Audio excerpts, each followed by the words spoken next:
Assalamualaikum warahmatullahi wabarakatuh. Shalom, salve, salam Pancasila. Perkenalkan, nama saya Tiara Armela Detan dengan NIM 2401070055.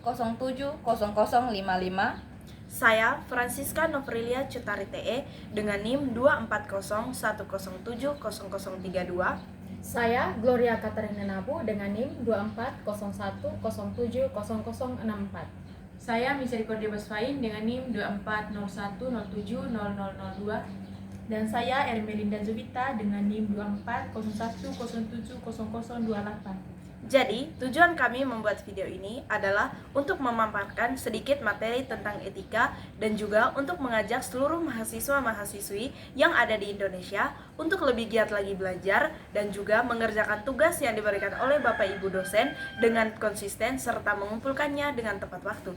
Jadi, selamat menyimak dan semoga bermanfaat. Halo semua. Jadi di sini saya akan membahas mengenai etika. Jadi, etika itu ibarat aturan dalam permainan sepak bola. Mengapa demikian? Karena dalam permainan sepak bola terdapat beberapa aturan yang harus ditaati oleh seorang pemain. Nah, begitu juga dengan etika, tapi dalam kehidupan sehari-hari. Jadi, etika ini memberikan kita atau mengajarkan kita tentang hal yang baik dan benar atau hal yang buruk dan juga salah. Dengan etika, kita akan hidup damai dan sejahtera dengan orang lain. Mengapa etika itu penting?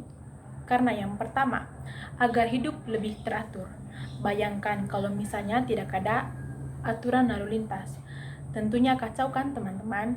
Nah, begitu juga dengan etika, membuat hidup kita lebih teratur dan terhindar dari konflik. Yang kedua, membuat kita dihormati. Dengan bertutur kata sopan dan bertingkah laku baik, maka kita akan dihormati oleh orang lain. Yang ketiga, menciptakan lingkungan yang baik. Bayangkan dalam suatu lingkungan masyarakat atau suatu kelompok masyarakat, semua orang berbuat baik, maka lingkungan tersebut akan tentram, damai, dan sejahtera. Nah, beberapa contoh sederhana etika dalam kehidupan sehari-hari. Misalnya, yang pertama di rumah, yaitu membantu orang tua, menghormati orang tua, menghormati kakak, menghormati adik. Membantu orang tua ini hal-hal sederhana yang dapat kita lakukan, yaitu membersihkan rumah atau mencuci piring. Yang kedua, di lingkungan kampus. Jadi, yang pertama itu menghargai guru, menghargai teman-teman, mengerjakan tugas tepat waktu, tidak menyontek, dan menghargai perbedaan. Karena seperti yang kita ketahui, kita sebagai mahasiswa datang dari berbagai latar yang berbeda-beda, latar belakang yang berbeda-beda, seperti agama, ras, kebudayaan, suku, dan lain sebagainya. Yang ketiga, di lingkungan masyarakat, yaitu hal yang dapat kita lakukan yaitu membuang sampah pada tempatnya, membantu orang lain yang sedang membutuhkan bantuan. Nah, prinsip-prinsip dasar etika yaitu yang pertama, berkata jujur. Yang kedua, sopan. Yang ketiga, tanggung jawab.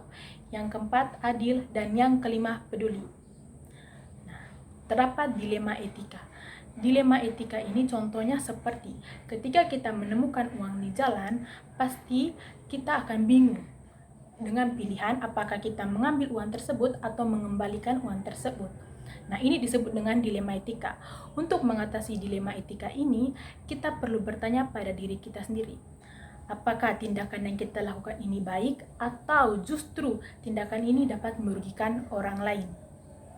Baik, di sini saya akan menjelaskan tentang nilai dan norma. Nilai sendiri terdapat dalam diri dan hidup kita. Nilai juga dapat memberikan manfaat dalam kehidupan kita. Dan dengan hadirnya nilai, kita dapat menjadi manusia yang beretika. Adapun contoh dari orang-orang yang bernilai, yaitu orang yang memiliki sifat baik atau positif dan memiliki integritas. Misalnya, orang yang mempunyai hati yang baik dan tulus, selanjutnya orang yang memiliki perhatian terhadap sesama, orang yang sukses, orang yang selalu memiliki rasa ingin tahu dan selalu mau untuk belajar, baik dari kesalahan maupun dari pengalaman orang lain, dan selanjutnya orang yang menghargai waktu dan juga lain sebagainya. Baik, adapun contoh-contoh dari orang yang tidak bernilai, yaitu orang yang suka keras kepala, suka menyia-nyiakan waktu, orang yang suka manipulatif, suka berbohong, orang yang tidak orang yang suka membuli ataupun menyudutkan orang lain, orang yang tidak mau mendengarkan orang lain, yang bebal dan lain sebagainya. Adapun pengertian norma, yaitu norma adalah seperangkat aturan yang mengatur sikap dan perilaku manusia dalam hidup bermasyarakat, berbangsa, dan juga bernegara. Baik, adapun contoh-contoh dari orang yang memiliki norma, yaitu yang pertama, menghargai orang yang lebih tua, yang kedua, menaati peraturan-peraturan yang ada baik di lalu lintas, di kampus, atau dimanapun ia berada. Yang ketiga, suka membantu orang lain dan berbagai macam hal lainnya. Adapun contoh-contoh dari orang yang tidak memiliki norma. Yang pertama, suka menilai antrian. Yang kedua, tidak menaati aturan-aturan yang ada. Yang ketiga, orang yang tidak tahu berterima kasih. Yang keempat adalah orang yang suka berbohong dan juga berbagai macam hal lainnya. Terakhir, adapun keterkaitan antara nilai dan norma dengan etika, yaitu dengan memahaminya nilai-nilai etika dan juga norma yang baik dalam kehidupan bermasyarakat, masyarakat ataupun individu dapat mampu untuk mengembangkan sikap yang baik, menghormati perbedaan, dan juga mampu untuk menjalankan nilai dan norma-norma yang ada dalam kehidupan bermasyarakat. Saya akan menjelaskan mengenai hati nurani. Hati nurani adalah kemampuan batin manusia untuk membedakan antara baik dan buruk, atau benar dan salah, serta menjadi pemandu moral dalam mengambil suatu keputusan. Berikut adalah penjelasan lengkap tentang hati nurani. Yang pertama, pengertian hati nurani. Hati nurani adalah kesadaran moral yang berasal dari dalam diri seseorang. Ia berfungsi sebagai suara batin yang menentukan seseorang untuk menjalani hidup sesuai nilai-nilai kebaikan. Dalam banyak tradisi dan kepercayaan, hati nurani dianggap sebagai refleksi dari nilai moral yang tertanam dalam diri manusia sejak dini. Yang kedua, fungsi hati nurani. Hati nurani memiliki beberapa fungsi penting. Yang pertama, pemandu moral. Membantu seseorang membedakan tindakan antara yang benar dan yang salah sebelum melakukan sesuatu. Yang berikut, pemberian peringatan. Ketika seseorang akan melakukan hal yang salah, hati nurani sering memberikan rasa ragu atau ketidaknyamanan. Yang berikut, pengukuran kesalahan. Setelah tindakan dilakukan, hati nurani mengevaluasi dan menimbulkan rasa bersalah jika tindakan tersebut melanggar norma moral. Yang berikut, pembawaan kedamaian. Jika ketidaksesuaian hati nurani, seseorang akan merasakan kedamaian dan keputusan batin. Yang berikut, bagaimana hati nurani terbentuk? Hati nurani dipengaruhi oleh beberapa faktor. Yang pertama, lingkungan dan pendidikan. Nilai-nilai yang diajarkan sejak kecil, baik oleh keluarga, sekolah, maupun masyarakat, membentuk hati nurani. Yang berikut, pengalaman hidup. Kejadian yang dialami dapat seseorang memperkuat atau mengubah cara hati nurani. Dan yang berikut, kepercayaan atau agama. Dalam banyak tradisi, hati nurani dipandang sebagai bagian dari bimbingan ilahi. Dan yang berikut, refleksi dan introspeksi. Kebiasaan untuk merenungkan perbuatan dan memperkuat kepekaan hati nurani. Yang berikut, proses kerja hati nurani. Pra-tindakan hati nurani mengevaluasi apakah sebuah tindakan sesuai dengan nilai moral. Saat tindakan hati nurani memberikan rasa nyaman, jika tindakan benar atau rasa ragu yang salah. Yang berikut, pasca tindakan. Setelah hati nurani memberikan evaluasi yang bisa berupa rasa bersalah atau keputusan batin. Yang berikut, pentingnya menjaga hati nurani. Hati nurani yang sehat membantu seseorang bertindak adil, bertanggung jawab, dan menjaga integritas agar hati nurani tetap peka. Berikutnya saya akan menjelaskan tentang etika profesi. Etika profesi adalah seperangkat hal atau seperangkat prinsip dan nilai moral yang mengatur perilaku seseorang dalam tugas dan pekerjaan seseorang.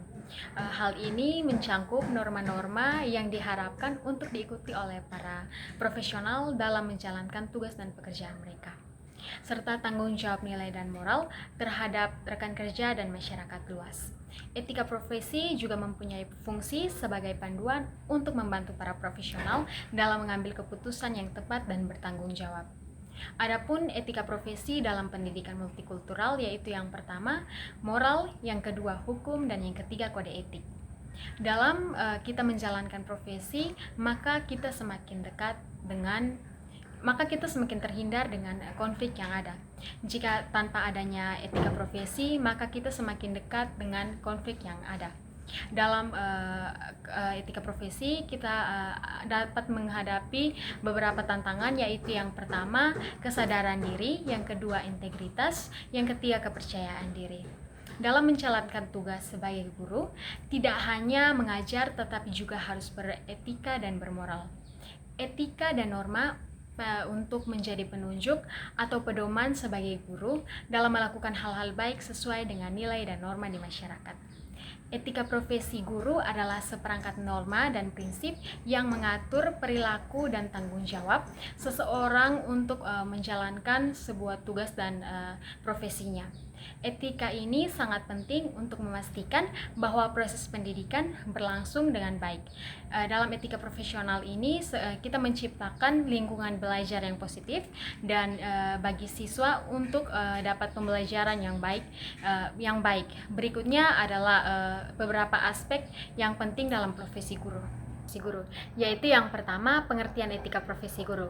Seperti yang tadi saya jelaskan, etika profesi guru merujuk pada kode etik yang disepakati oleh pendidik untuk menjalankan tugas mereka dengan cara profesional dan bertanggung jawab. Yang kedua yaitu kode etik guru. Kode etik guru merupakan pedoman bagi para pendidik dalam melaksanakan tugasnya dan tanggung jawab moral sebagai seorang guru. Seorang guru harus menyadari bahwa jabatan mereka adalah profesi terhormat yang memerlukan komitmen tinggi dalam etika pekerja dan moralitas mereka. Jadi, dari pembahasan sebelumnya, di mana telah kita ketahui apa itu etika, moral, norma, etika profesi, dan hati nurani. Jadi di sini, yang terakhir, saya hendak mengajak kita semua, terlebih khusus untuk anak-anak sekolah ataupun mahasiswa, agar kita lebih giat lagi dalam mengerjakan tugas serta pengumpulan tugas yang sesuai dengan ketentuan. Di mana, sebagai mahasiswa, tentunya kita sudah belajar tentang banyak sekali hal-hal positif atau hal-hal yang bernilai di dalam etika itu sendiri. Jadi, ketika guru ataupun bapak ibu dosen memberikan kita tugas, maka sebagai mahasiswa yang bermoral dan memiliki etika, ada baiknya kita langsung mengerjakan tugas tersebut ketika kita memiliki waktu luang, dan setelah kita kerjakan, alangkah baiknya kita langsung mengirimkan ataupun mengumpulkan tugas tersebut, sehingga pada saat dekat deadline ataupun waktu yang sudah ditentukan, kita tidak memiliki kendala ataupun proses pengiriman tugas kita atau pengumpulan tugas kita itu lancar. Jadi kita menyelesaikan tugas kita sesuai dengan yang telah ditentukan oleh guru dan bapak dosen. Nah, dari hal tersebut tentu saja dosen akan merasa senang dan dosen akan menilai bahwa kita adalah mahasiswa yang bermoral dan beretika. Karena apa? Karena dosen sendiri telah memberikan kita tugas dan kita mampu untuk mengerjakannya. Di dalam pengerjaan tugas kita ataupun pengumpulan tugas kita, tentu saja banyak sekali kendala yang akan kita lewatkan. Salah satu contohnya yaitu jaringan, kehabisan kuota, ataupun keterbatasan akses gadget. Jadi di sini saya ingin menekankan bahwa ketika kita memiliki kendala itu semua, alangkah baiknya kita tetap berusaha untuk meminta bantuan kepada yang lain, di mana kita tidak boleh menyerah agar apa yang diberikan oleh bapak ibu dosen dalam bentuk tugas tersebut dapat kita selesaikan. Karena apa? Ketika kita berusaha, maka kita akan menemukan jalan keluar. Tetapi ketika kita sudah menyerah dan merasa bahwa semuanya sudah berakhir, tentu saja hal itu yang akan membuat kita berhenti begitu saja. Coba saja kalau misalnya kita tetap berusaha, pasti ada saja jalan keluar, dan kita imbangi itu semua dengan doa. Jadi teman-teman, di sini saya ingin menegaskan sekali lagi bahwa tugas ataupun ujian yang diberikan oleh Bapak dosen atau Ibu dosen harus kita kerjakan sesuai dengan ketentuan dan kita kumpulkan sesuai dengan deadline yang sudah ditetapkan. Jadi ini tidak akan menimbulkan masalah bagi kita sendiri, karena apa yang kita lakukan itu tentunya berdampak kembali lagi kepada kita sendiri. Jadi ketika kita menyelesaikan tugas kita tepat waktu, tentu saja kita akan mendapatkan nilai yang diberikan Bapak dosen itu sesuai dengan kriteria yang mereka buat sendiri. Jadi di sini saya menekankan kita harus giat